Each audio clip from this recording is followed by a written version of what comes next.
Buenas noches, gracias por acompañarnos. Ya estamos iniciando Conversando la Noche en Mega TV. Cada noche, de martes a viernes, conversamos con algún protagonista de la información, alguien vinculado al mundo cultural, político, científico, académico, deportivo. Vamos recorriendo historias personales de vida y conociendo más a esas personas, inclusive más allá del personaje, ¿no? Hoy tengo el gusto de poder presentar al doctor Juan Félix Bogado Gondra. Esta es una especie de introducción, una semblanza, pero después lo más importante estará en la conversación con quien conocemos también como Pon Bogado Gondra. Esta es su semblanza.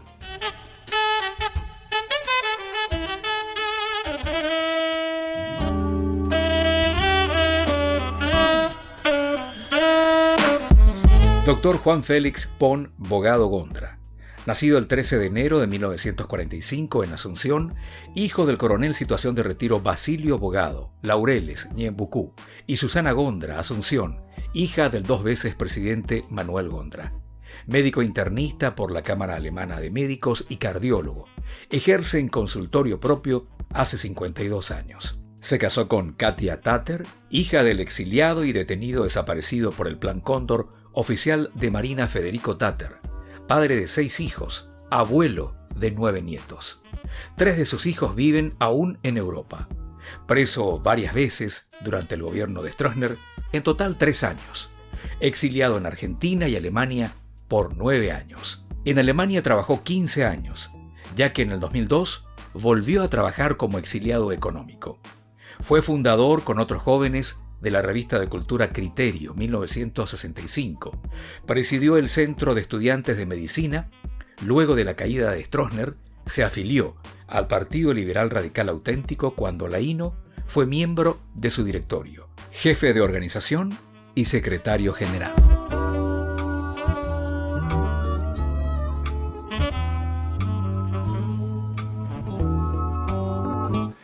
Querido doctor, o te voy a llamar Pon directamente, ¿cómo estás? Gracias por venir.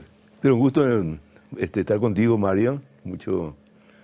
Mucho placer de conversar contigo después de un tiempo largo. Cierto, hace mucho no nos encontramos. Es cierto. La última vez que hablé contigo estabas inmerso en algo muy interesante, un taller de escritura. ¿Te gustó hacer eso? Sí, por supuesto. Sigo haciendo. ¿Seguís haciendo? Sigo trabajando en eso. Es como un ejercicio, como una... Totalmente. Es un raconto de vida también, ¿no? Sí, y recuerdo que en los cuentos que leí eran ficciones, pero basadas en cosas que pasaron, sobre todo en esos años tan duros de la dictadura, ¿no? Así mismo fueron.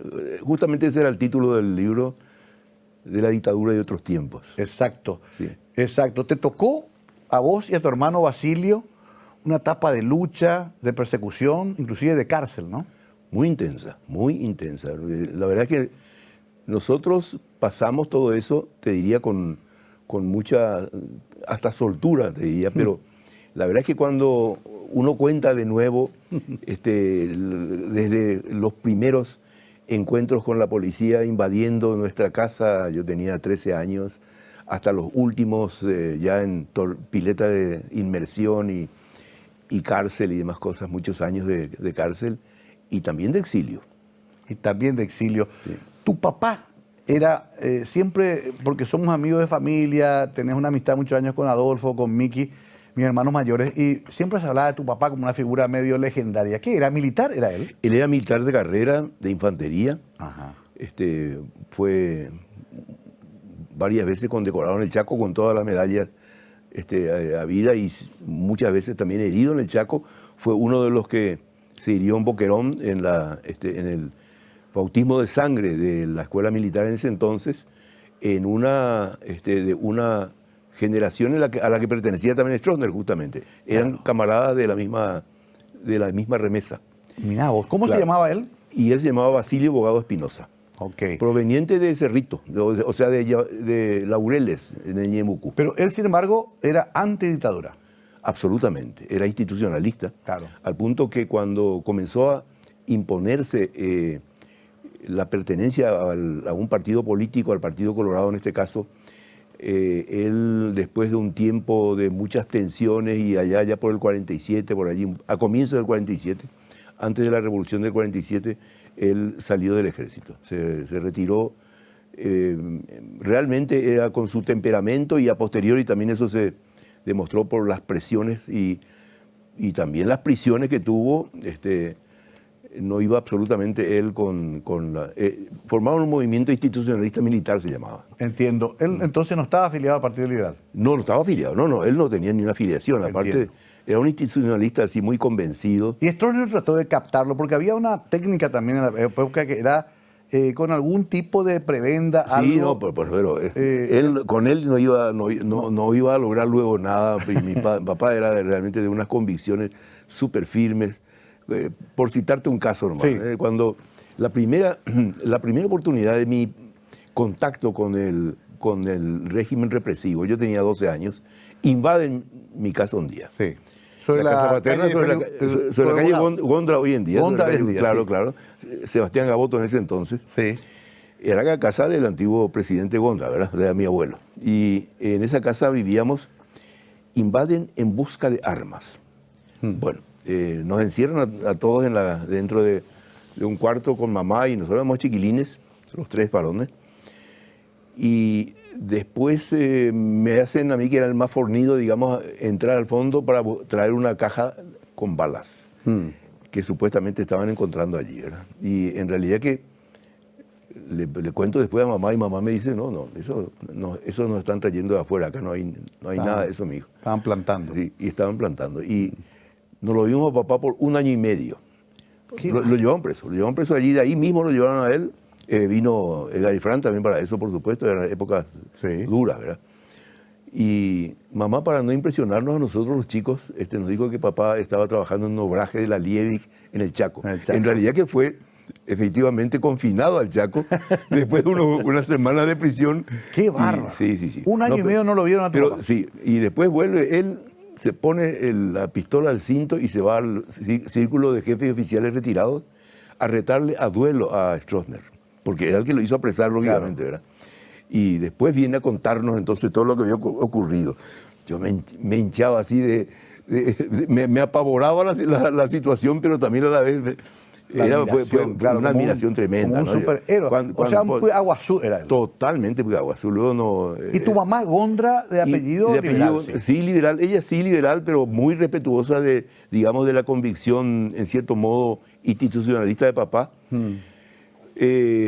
Pero también muy firme, muy firme. Nosotros bebíamos en la casa así una actitud crítica, digna y sobre todo de lucha, ¿verdad?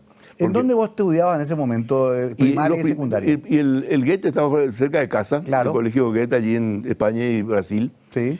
Y de ahí íbamos y veníamos. Ahí ya sufrí los primeros apresamientos yo mismo luego. Ah, ya. Siendo claro. estudiante del colegio. Que claro. hubo la famosa represión cuando vino Rockefeller y compañía, ¿no? Eso ya vino ya en la época en que yo ya era presidente de medicina, ya era estudiante de medicina, y ahí sí ya estuve 1 año preso.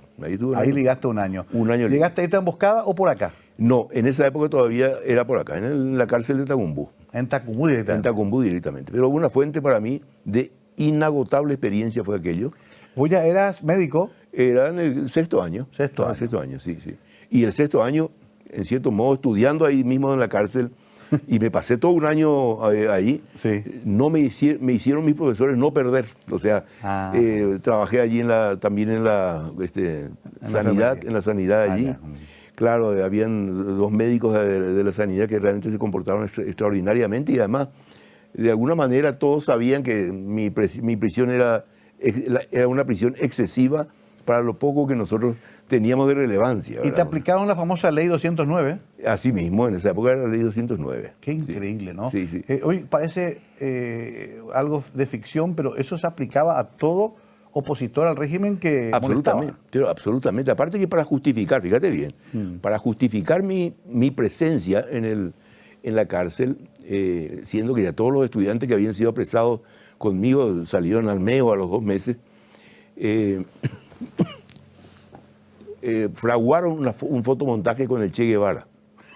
No, me da risa, pero disculpame que me ría. No, es que cuando también... ¿Un Photoshop hicieron? No, sí, claro, cuando había muerto un par de años antes ya el Che Guevara. Aparte, yo nunca lo había conocido, ni tampoco tenía siquiera, de puro, digamos, orgulloso que éramos nosotros los independientes, ni siquiera teníamos mucha admiración por nada que no sea de acá mismo y nuestro, ¿verdad? Claro.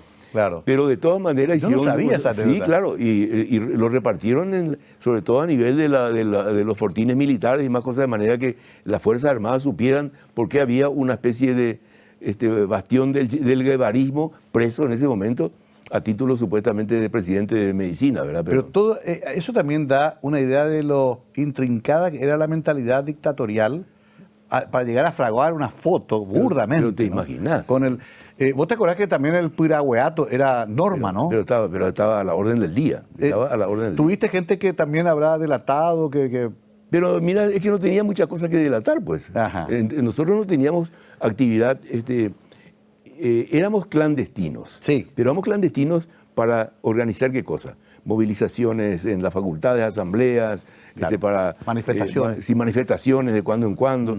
Cada una de esas cosas costaba un Perú de represiones y de presiones, y la presión venía por todos lados, porque una era la presión directamente de la dictadura, pero después también la presión social misma, ¿verdad? Claro. Buscan que vos trates de ser un buen alumno, y yo lo mismo era un buen alumno, pero lo mismo que no te metas, ese tipo de cosas así. Coste que eso en casa yo nunca sentí, ¿verdad? En casa Ahí no. mis padres eran súper respetuosos. Ahora, la Facultad de Medicina, hospitales clínicas, aquella época, en esos tiempos... fue una fuente también solamente de entender la realidad social del Paraguay, ¿no? Totalmente. Aparte de lo que nos sensibilizaba eso socialmente, a mí eso fue una fuente muy importante de conciencia social, fue el hospital de clínicas y también las asambleas de medicina y lo que nosotros como gremio, digamos, organizábamos para resistir a las presiones dictatoriales. Era Pastor Coronel y sus esbirros que nos rodeaban nuestra asamblea, Claro. pero jamás nosotros íbamos a dar el brazo a torcer porque aparecían ellos, para nosotros era una provocación peor todavía, ¿verdad? Claro. O sea, los excesos represivos fueron siempre un acicate para que realmente incluso algunos de nosotros se radicalizara más de lo esperado y entrara en algunas cuestiones. Eso te iba a decir. Sí. Eran valientes los muchachos, pero también le costó la vida a Mario Ser, a Carlito da Costa, a mucha gente, ¿no? Claro, que ya entraron en una variante que de todas maneras era también, para nosotros era totalmente lógica que se diera. Nos parecía nomás que era un mal cálculo estratégico porque no podés con dos espingardas hacer nada contra las fuerzas. Sí, con el aparato represivo. Con ¿no? el aparato represivo. Que era brutal. Así mismo. De todas maneras, también hubo otros intentos. Anteriores, claro. Anteriores, Capitán Rotela. Claro. Hay toda una heroicos. historia, ¿no? Heroicos, claro. De gente muy valiente. Muy valiente y realmente creo que ha sido gente que ha desplegado un heroísmo extraordinario, ¿verdad? ¿No llegaste a vincularte con el famoso OPM?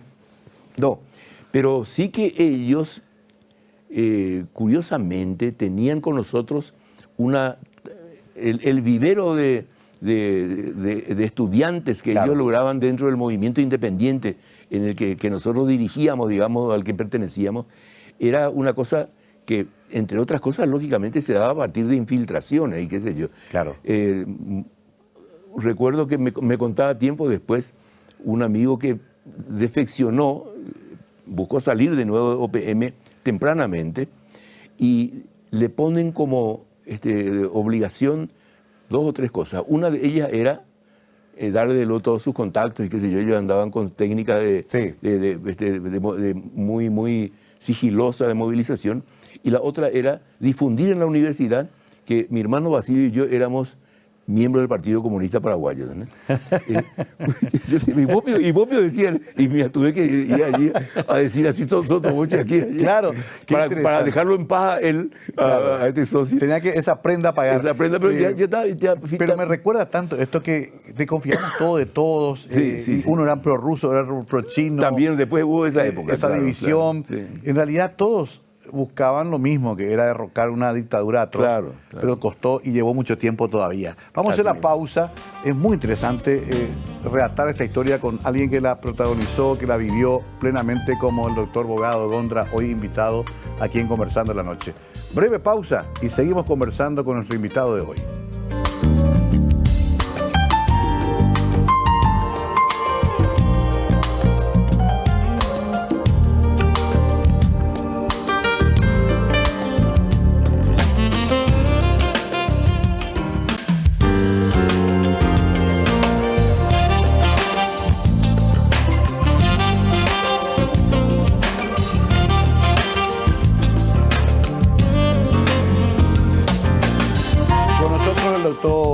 Juan Félix Bogado Gondra. ¿De dónde sale lo de POM? Felipón. Felipón. Felipón. Mi hermano mayor, cuando bebé de 2 años, me llamaba a mí, que recién nacido, Sí. Felipón. Y quedó Pon después. Mira vos, ¿y vive todavía tu hermano mayor? Falleció en el 2011. Vos quedás solamente vos. Quedó solamente yo, exactamente. Basilio también sufrió los embates de la dictadura. También tremendamente, sí. Sí, ¿verdad? Sí, por supuesto. Fue apresado también, perseguido. Apresado. Basilio Bogado Gondra, quiero decir rápidamente, fue embajador también de Paraguay en Venezuela Así cuando mismo. comenzó la democracia. Sí. Y un hombre de larga lucha también. Abogado, ¿no? Abogado, así mismo. Así mismo. A ver, quiero entender esta parte de la historia. ¿En qué año te recibís de médico y dónde practicaste o tuviste que salir a hacer tu práctica? En el 1970 me recibí. Sí. Fíjate que en el 69 había sido apresado. ¿Por eso? Y claro. Te dejaron completar. Sí, me dejaron completar. Y después hice todo el internado rotatorio correspondiente en el hospital de clínicas. Mis recorridos de residencia en el interior los hice en Itapúa, en Encarnación. Ajá. Fue una experiencia buenísima, de 3 meses. Sí.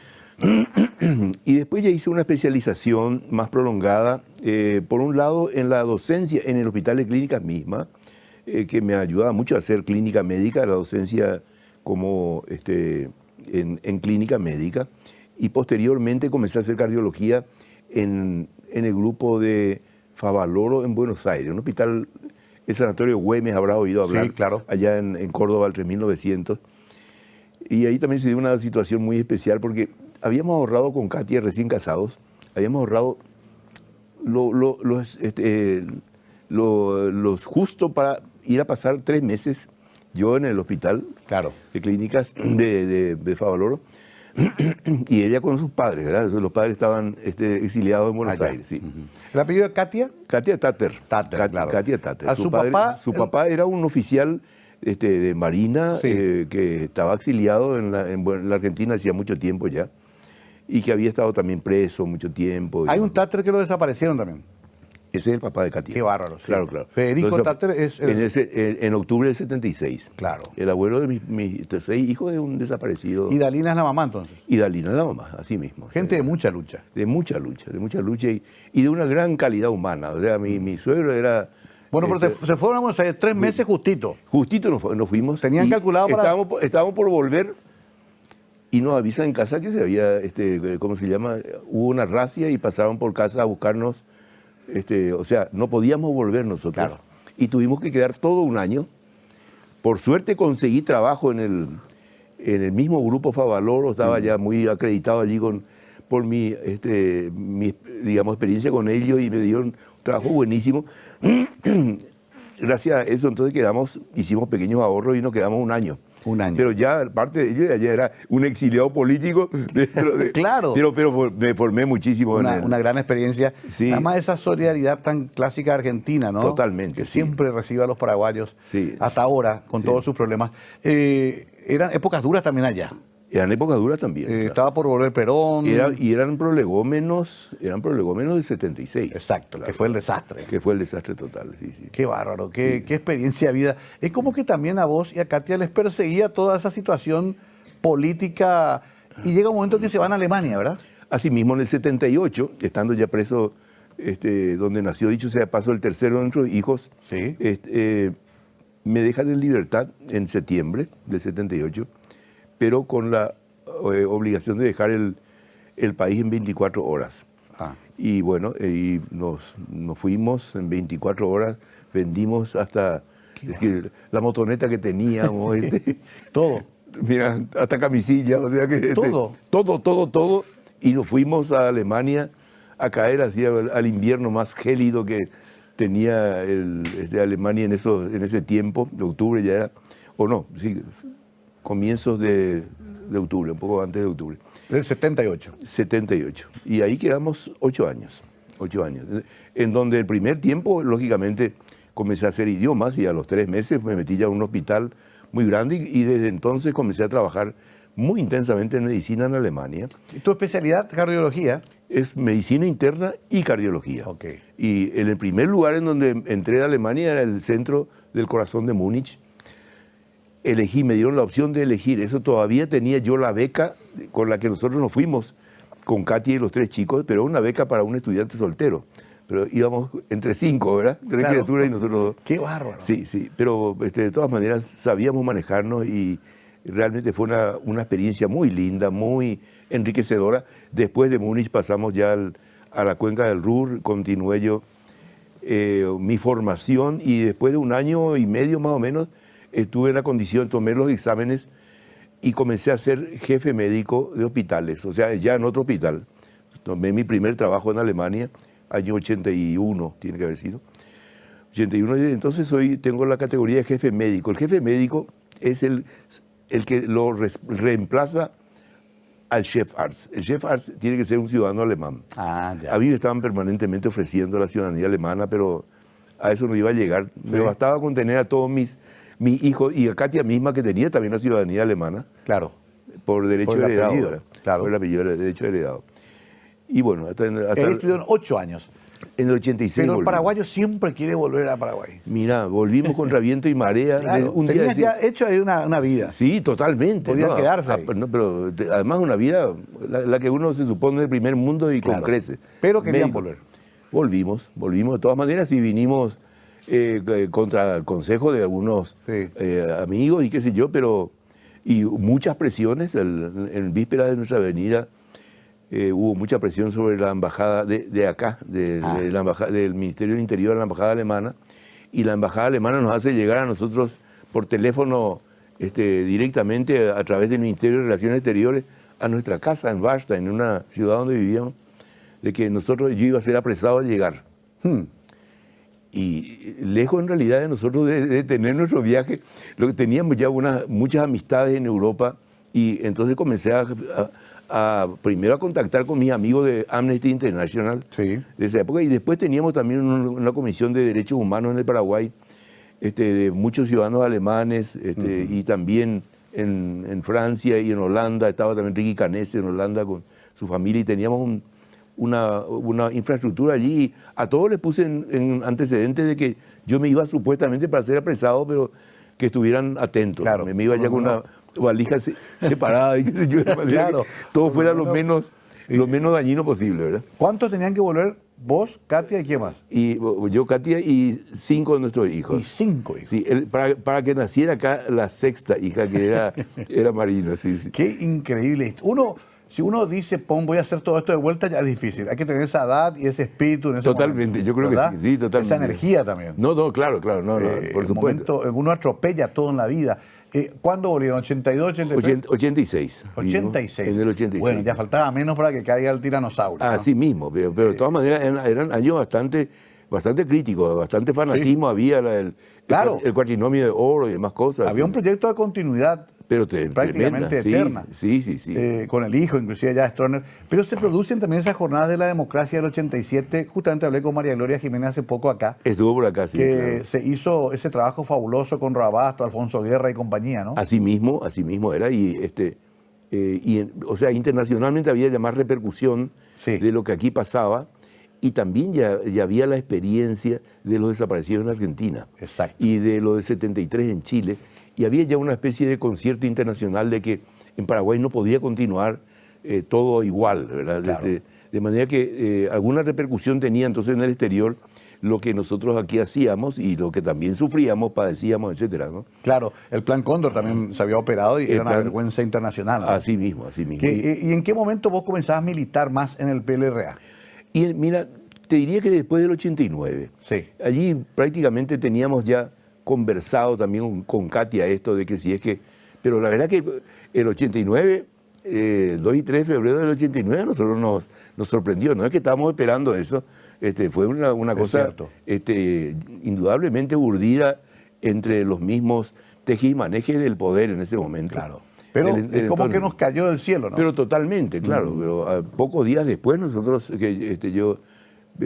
yo tomé la decisión de entrar al partido, al PLRA, porque me parecía que era importante que la oposición se uniera en aquellos que más habían tenido también una lucha en torno a Domingo Laíno en ese momento, Sí. que estaba casado con mi prima hermana Rafaela Rafaela. Juanes Gondra, y entonces entré allí fui miembro del directorio muy pronto y también director de organización de 80.000 miembros.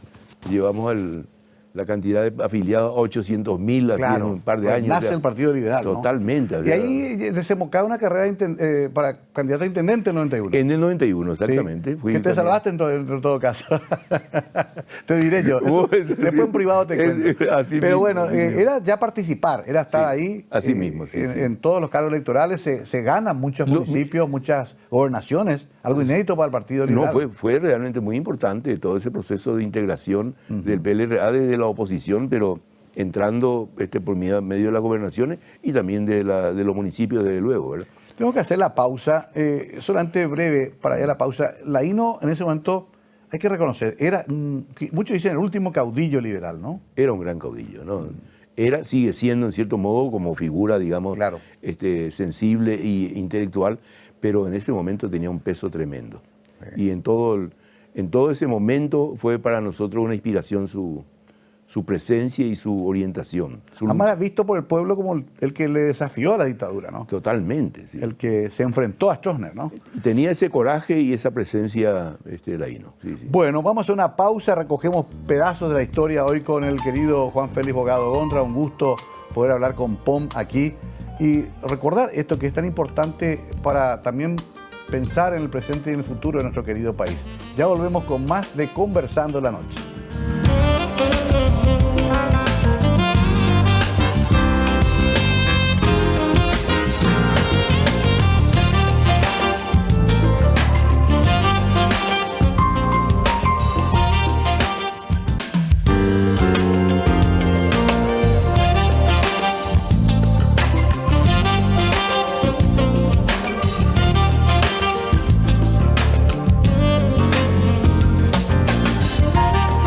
El doctor Juan Félix Bogado Gondra, nuestro invitado de hoy, POM Bogado, que la verdad que tiene mucha historia. Podemos hacer una miniserie con POM Bogado, todo lo que pasó en la vida.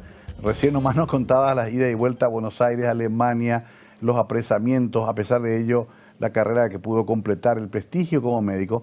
Y me viene a la memoria, POM, justamente uno de los cuentos que leí que se refería, y yo había escuchado ya eso casi como una leyenda urbana, de que en un momento dado un personero del régimen Stroessner necesitó tu servicio como médico.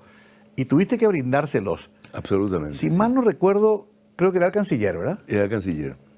¿Y en qué circunstancias fue eso? Y él se sintió, camino al palacio, se sintió mal en Coronel Bogado entre Estados Unidos y Tacuarí. Ajá. Tenía, el Coronel Bogado en ese momento iba hacia el centro. Cierto, sí. Y entonces quedó en el sanatorio del doctor Weiler, el sanatorio Mayo, en ese entonces, Mayo. A mitad de cuadra. Correcto. Y era un sanatorio prestigioso, bien administrado, y entró con un sangrado digestivo alto, pero muy intenso. Yo recibo el llamado al mediodía en casa, así, recién llegado nomás también, no sé de dónde, de alguna actividad. Recibo el llamado de que me necesitaban para atenderlo al canciller. Creí que era una broma, pero el que me estaba llamando era mi socio de terapia intensiva, el doctor César Brito Bray, con quien habíamos formado con él y otros dos más, muy buenos expertos, Ditore y Aquiles Gaib, habíamos formado un equipo de cuidado del enfermo crítico. Y yo tenía los primeros aparatos de cuidados intensivos portátiles que había en Paraguay. Los acababa de comprar. Acabamos de comprar después de ese año que tuvimos que estar, ¿cómo se llama?, en Alemania, en Buenos Aires.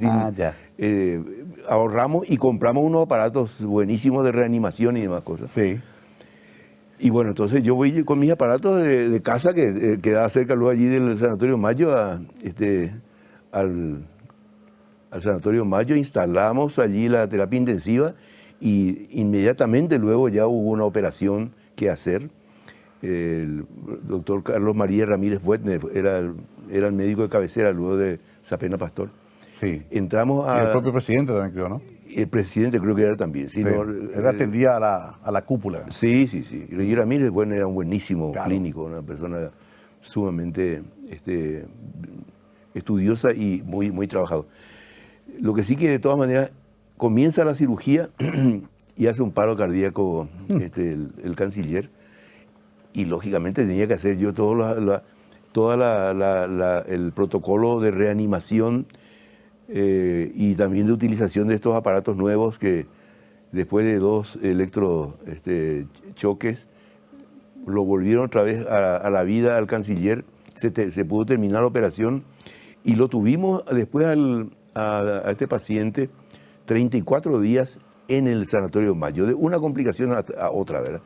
Pero cada vez mejorando, hasta que finalmente pudimos sacarlo, trasladarlo a él a la previsión social, en donde había una terapia intensiva, pero que no era una terapia intensiva como la que teníamos allí instalado nosotros nomás en el Sanatorio Mayo.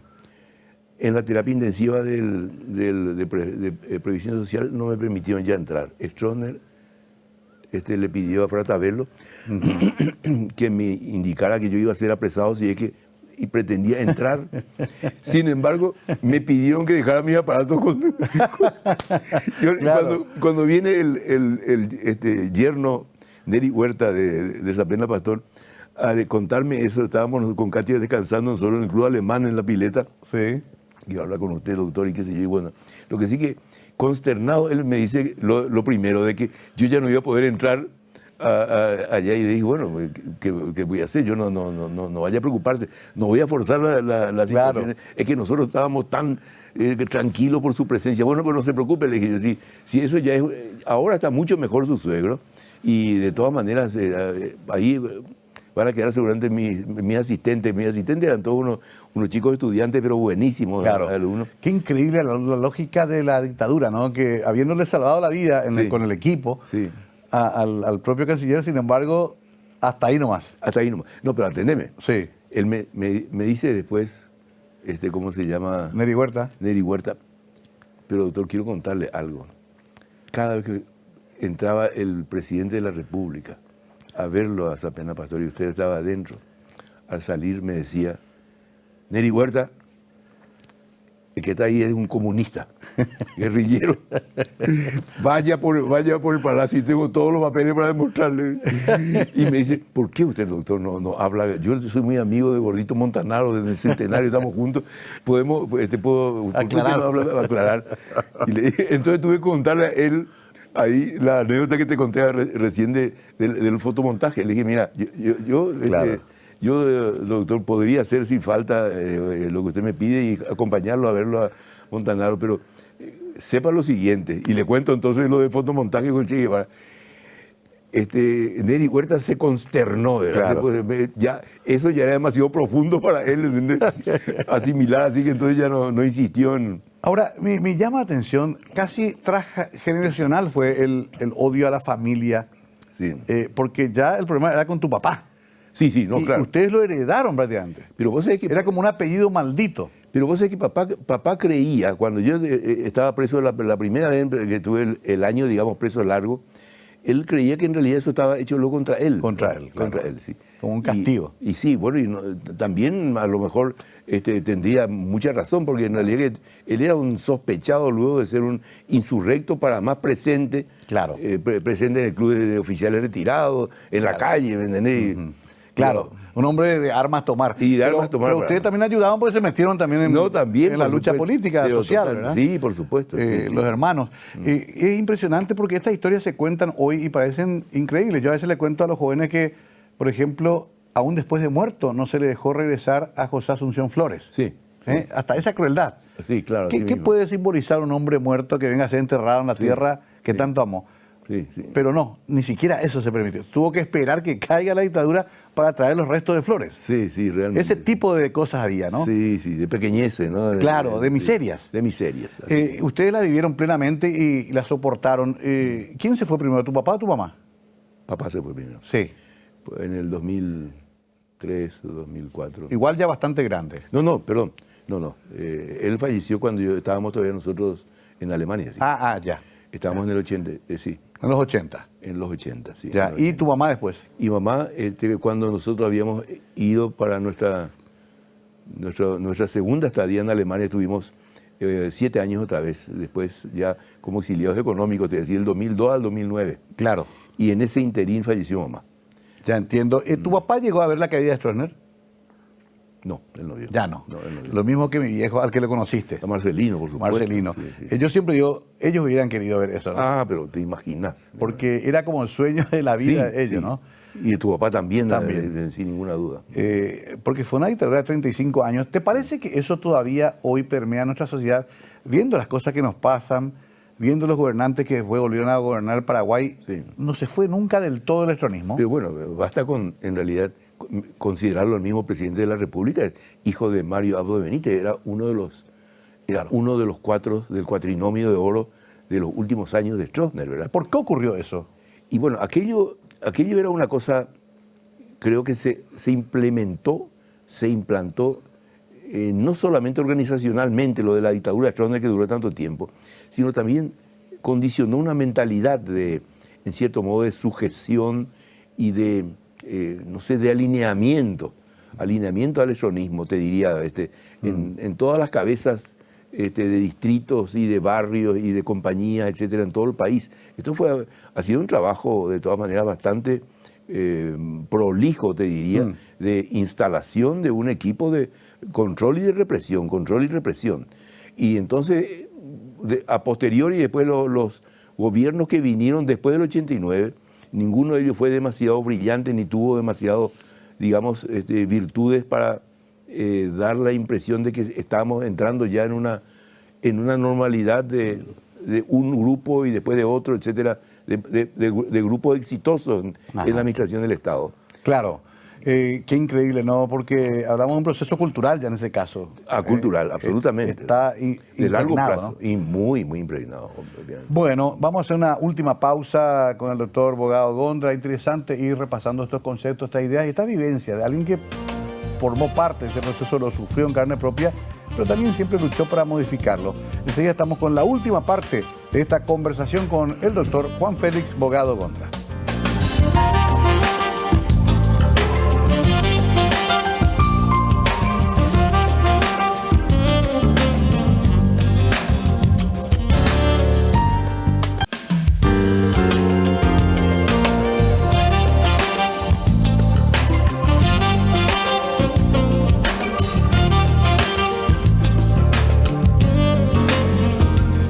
El doctor Juan Félix Bogado Gondra, nuestro invitado de hoy. Hablamos mucho del pasado con POM, pero es necesario siempre revisar ese pasado, lo dicen los historiadores sobre todo, para aprender.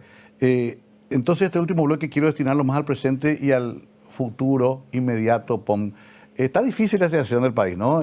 Una coyuntura complicada, están estas asignaciones que hizo el Departamento de Estado de Estados Unidos. Se busca la alternancia, pero tampoco la oposición muestra todavía mucha cohesión. ¿Cómo lo ves? Bueno, yo veo con mucho optimismo. La cohesión de la oposición es mucho mayor que la que en realidad se expresa, digamos, en una estrategia comunicacional que la oposición tampoco, de luego, tiene por qué tener demasiado desarrollada, ¿verdad? Claro. Porque en este momento la oposición está constituida por la Concertación, y la Concertación son más de 20 partidos políticos, movimientos nuevos, movimientos antiguos, etcétera. Y eso, por supuesto, ahí donde vos busques encontrás poca estructuración, poca estrategia, poca organización. Pero es obvio que así sea. Sin embargo, esto, mirando para atrás de diciembre o noviembre del año pasado a esta parte, esto se desarrolló notablemente bien después de que se firmaran los primeros documentos. O sea, todos firmaran el acuerdo de el gran acuerdo de la concertación. Hubo después un par de defecciones, pero era bajo el fuego muy intenso. Claro. También del tiroteo a la concertación y a todo lo que pudiera significar alternancia en el futuro, ¿verdad? Y lógicamente la alternancia se va a dar por la concertación, o se va a dar por ningún en este momento candidato que surja de la nada. O sea, el esquema Euclides Acevedo, lo que sea, pero ni remotamente pueden suponerse que eso va a crecer, ¿no? Eso Este es un trabajo muy prolongado, el de la concertación, que ahora está terminando. O sea, ¿lo ves con posibilidades? Sí, con muchas posibilidades, con muchas posibilidades. Ahí se va a hacer una elección, obviamente. Resulta básico pensar que Efraín es el favorito porque tiene mucho más trayectoria política. Se conformó dupla con Soledad Núñez. Me decía fuera de cámara que vos confías en Efraín. ¿Por qué? Confío, absolutamente. Una gran voluntad de trabajo, una honradez a toda prueba. Todo lo que se diga en contra de eso es absolutamente falso. En ese sentido sí lo conozco bastante de cerca, te voy a decir, bastante familiarmente. O sea, para darte una pauta, cuando tuvo, digamos, la responsabilidad más importante de gobierno que tuvo hasta ahora fue la de ser ministro de Obras Públicas de Lugo. En ese entonces, uno de mis hijos, Nito, fue su viceministro de Finanzas. O sea, sé cómo realmente trabajaban ellos y cómo estaban en una ejecución presupuestaria del 99% al terminar el año. O sea, realmente es toda una cuestión de trabajo. Me decía Nito, no, acá no hay ningún milagro, papá, vos tenés que estar las 24 horas, los sábados y domingos formaban grupos que iban a juntar papeles, porque era directamente el tema era constancia de trabajo. Acusaciones de las famosas facturas de cosas te parecen No, absolutamente. Inventadas. No, ahora, inventadas. El otro tema con Efraín es que él es bien radical, es patria o mafia. Sí. ¿Es la postura correcta? Es la postura correcta, yo creo, y se hizo patente que esa es una postura correcta en los últimos meses. Después de lo de Vita Aranda en San Bernardino, por citarte, digamos, hitos así comunicacionales o impactantes de nuestra historia reciente, se hizo todavía más evidente que acá había una sensación de inseguridad que a todos nos asolaba y nos preocupaba mucho. Y bueno, el discurso más patente que estaba hace meses ya instalado era el de Efraín. Y que hay un programa de gobierno de todas maneras que la gente tiene que tener absoluta seguridad. Por supuesto que hay. Y además elaborado por gente demasiado experta de muy diversos sectores, también de la concertación. Yo creo que eso, pero de todas maneras por la experiencia de los que trabajan en cuestiones electorales, primero hay que ganar el gobierno. Eso se gana con elecciones. Y si vos te garantizás que vos tenés el programa, ¿qué pensás hacer con la producción agrícola? ¿Qué pensás hacer con la educación, con la salud, etcétera? Bueno, si vos sabés cómo vas a hacer y tenés tu equipo que sabe, el resto tiene que ser ir convenciendo a la gente a que mire la concertación y que decida en la interna de concertación en diciembre. Sí. Y en abril para el cambio que espero que venga. Al país le va a hacer mucho bien. Entiendo, y me parece muy razonable la explicación que diste de cómo se construye eso políticamente, que es tu gran experiencia. ¿Por qué no optaste por un cargo electoral? Vos sabés que nunca fue lo mío, en realidad, lo de un cargo del Estado. O sea, si tuviera una responsabilidad, podría ser una responsabilidad ejecutiva en todo caso, pero eso si tuviera y si hubiera necesidad de tal cosa, pero nunca me interesó mucho. Sí me parece muy importante y las veces que soy convocado por Efraín para determinadas reuniones, sobre todo de análisis y de elaboración de estrategias, concurro inmediatamente y aparte de eso me parece que hago aportes que son sustanciosos. Dos cosas finales. Se agita de vuelta el fantasma a la izquierda, como una vieja Guerra Fría. Ahora de vuelta dice, estos zurditos van a tomar con Efraín mezclados, van a ir, todo es zurdo, todo es aragán, todo es... y ahora se mezcla con lo sexual, con lo con LGBT, Agenda 20... hay un mejunje raro. ¿Cómo se contestan de esa aluvión de tanta perversidad? Bueno, con respecto a lo primero, vos sabés que yo pues he sido ya pileteado por ser supuestamente comunista. Después tuve que hacer una renuncia al Partido Comunista para seguir la comedia. No, conozco eso y realmente no hay posibilidad de que entre bala en ese sentido de cuestiones extremas. No, dentro del equipo de Efraín para nada. Y después, han habido aproximaciones de todos los sectores. En este momento preside la concertación nada menos que Esperanza Martínez, una persona de mucha solvencia intelectual, moral, una de las visionarias del Frente Guazú, que por cierto tiene sus distintos dirigentes y sectores, ¿verdad? Está Carlos Filisola también. Carlos Filisola también, está este señor Hermo Rodríguez, un profesor muy buen comunicador y de un gran equilibrio, digamos, mental así para estas circunstancias. Yo creo que hay un gran equipo para gobernar el país y que responde a todas las tendencias, te voy a decir, pero la predominante va a ser siempre la del presidente de la República, que espero que sea Efraín, ¿eh? Bueno, entramos en la última parte. Te quiero agradecer, Pom. Realmente hicimos un repaso enorme. Me contabas también que tenías 9 nietos, ¿verdad? Así mismo es, sí, sí. Obviamente que también quise respetar mucho, pero el pasaje de Katia por tu vida es fundamental. Tremendo, sí, sí, sí. Y la honras también, ¿verdad? Completamente, sí. Bueno, ella falleció en el 2012 y sigue siendo para nosotros la jefa y la madre, ¿verdad? Claro. Y aunque yo tenga en este momento ya una pareja también a la que quiero mucho y con quien vamos a formar también familia, pero realmente también forma parte de la familia agrandada, claro, todo lo que yo vaya a hacer y lo que van haciendo también mis hijos, que van también teniendo todavía más hijos. Y su propia vida, ¿no? Y su propia vida, por cierto, muy independiente, pero muy fijada también a lo que es la memoria de la tradición de nuestra familia. 2 cosas finales. No sos comunista. No soy comunista, por supuesto que Yo suelo decir... ni siquiera fui marxista nunca, porque por un rigor intelectual, yo no le he leído suficientemente a Marx. Exacto. Claro, yo suelo decir, lo digo hasta con vergüenza, porque no tuve la capacidad de interpretarlo a Marx, ¿no? Claro. Y por otro lado, ¿crees en Dios? Bueno, no, realmente he perdido la fe en Dios, sí. O sea, soy un respetuoso de todo lo que es digamos, lo religioso en nuestro país, porque es algo que responde al interés y al credo de la gran mayoría de nuestro pueblo. Claro. Respeto mucho eso. Entiendo. Sí. Pero claro, también la vida te... Pero no soy ni siquiera, te digo, un ateo ilustrado. No, sencillamente fui perdiendo la fe así en circunstancias de la vida, ya por los años, cuando tenía 18, 20 años, ¿verdad? El agnosticismo de Borges suele ser muy interesante. Sí, bueno, por supuesto. Él es como que, no cree, no puede demostrar, dice. Sí, claro. Sí. Entonces, no lo mueve, algo no lo mueve. Sigue dudando, en todo caso. Sí. Bueno, querido Pon, qué gusto. Un gran abrazo para vos y tu familia. Gracias. Te tenemos un gran cariño y respeto y admiración también. Así que gracias por venir. Gracias. Igualmente retribuyo porque con toda razón te agradezco por invitarme. Ahí está el doctor Juan Félix Bogado Gondra. Qué historia de vida, ¿no? Y sobre todo qué testimonio para un país que va a ponerse a prueba de vuelta el año que viene, a ver si logra algún modelo de alternancia a lo que tenemos hasta ahora. Dependerá de usted, como siempre. Les agradecemos la sintonía. Tengan muy buenas noches.